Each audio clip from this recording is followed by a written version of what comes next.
início do século XX, a produção agrícola que abastecia a cidade de São Paulo era distribuída pelo Mercado dos Caipiras, que funcionava na região onde existe hoje o Parque Dom Pedro. Mas a cidade, que virava uma metrópole graças às indústrias e ao dinheiro do café, pediu um novo mercado à altura de sua riqueza. Nascia assim o Mercado Municipal, carinhosamente chamado pelos paulistanos de Mercadão.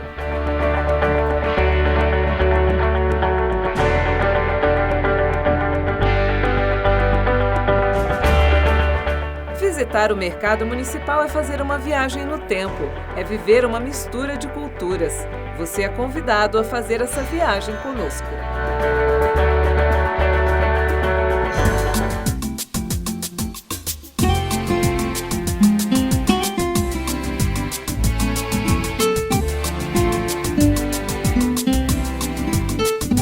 A história do mercado de São Paulo é uma história longa, que está associada diretamente à própria história da cidade. A cidade de São Paulo, no seu início, ela é ligada ao rio Piratininga, não é? Por isso chama São Paulo de Piratininga. Ela se organiza ali em cima, no pátio do colégio, formando um triângulo, que é chamado de triângulo tradicional, entre as igrejas de São Bento, de São Francisco e a Igreja do Carmo. Esse triângulo agrupa toda a cidade até 200 anos depois da sua fundação, não é? E essa cidade, ela está ligada ao rio, que é por onde vem o alimento, é onde vem a comunicação com Santos, que é o porto que a liga à Europa, não é? E ao resto do Brasil. Portanto, uma ligação muito forte pela bacia do rio, que em certo momento troca o nome de Piratininga para Tamanduateí, não é?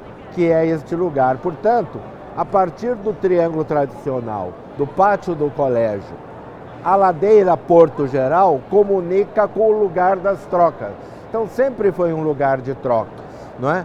Primeira vez, no princípio, trocas diretas entre produtores, depois o pequeno comércio, que depois se estabelece acima, na Rua da Quitanda, que não é à toa que tem esse nome, não é?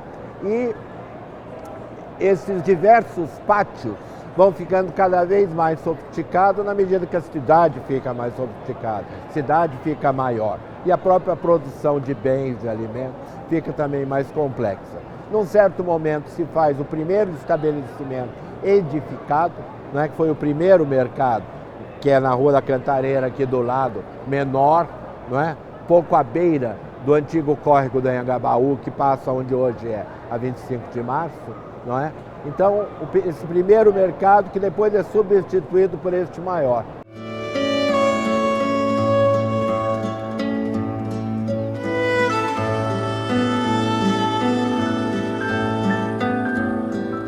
Então, toda essa região era atendida pelo chamado Mercado dos Caipiras, que ficava onde hoje é o terminal de ônibus Parque Dom Pedro, e que recebia todos os produtos que vinham da Grande São Paulo, Mariporã, Atibaia, cidades vizinhas e da própria cidade, principalmente do extremo da Zona Norte, que era muito distante, vinha pelo trenzinho da Cantareira, vinham os produtos e eram vendidos aqui nessa região.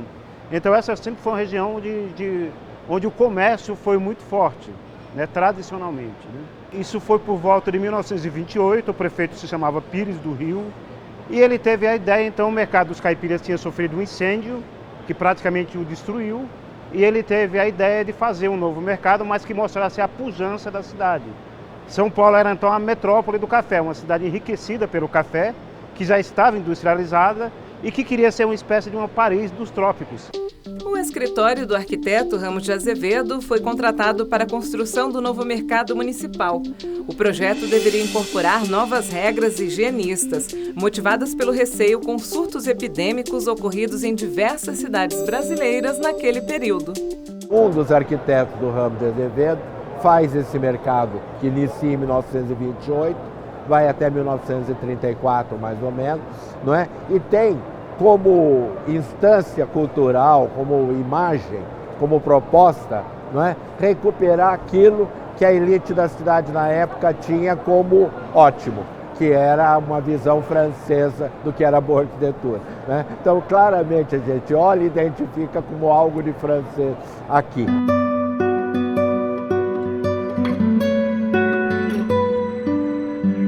então se fez alguma coisa pretensiosa, que tanto que demorou alguns anos para ficar pronta, demorou 5 anos na construção, que custou 10 mil contos de réis, é uma fortuna na época, né?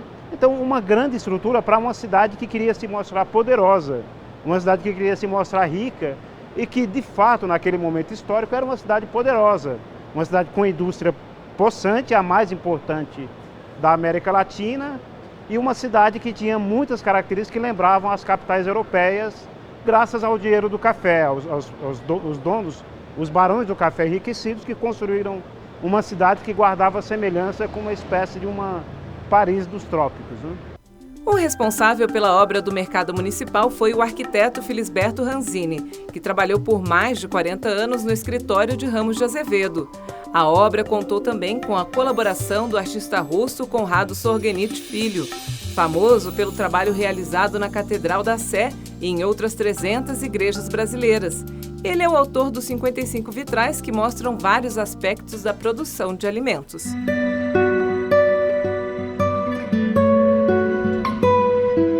O mercado para a época é enorme, não é? Que tinha a função não só ele mesmo de ser um centro de abastecimento direto à população, mas também um distribuidor de produtos para os outros mercados regionais da cidade, como o da Lapa, o de Santana, de Santo Amaro e tal.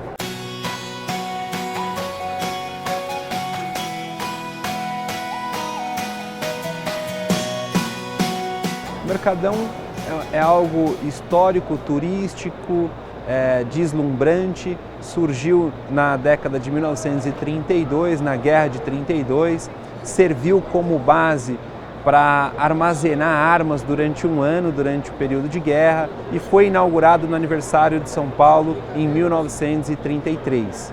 Um equipamento que surgiu como uma política pública de abastecimento, que hoje se tornou uma grande ferramenta turística, gastronômica e de uma diversidade alimentar muito grande dentro da cidade de São Paulo.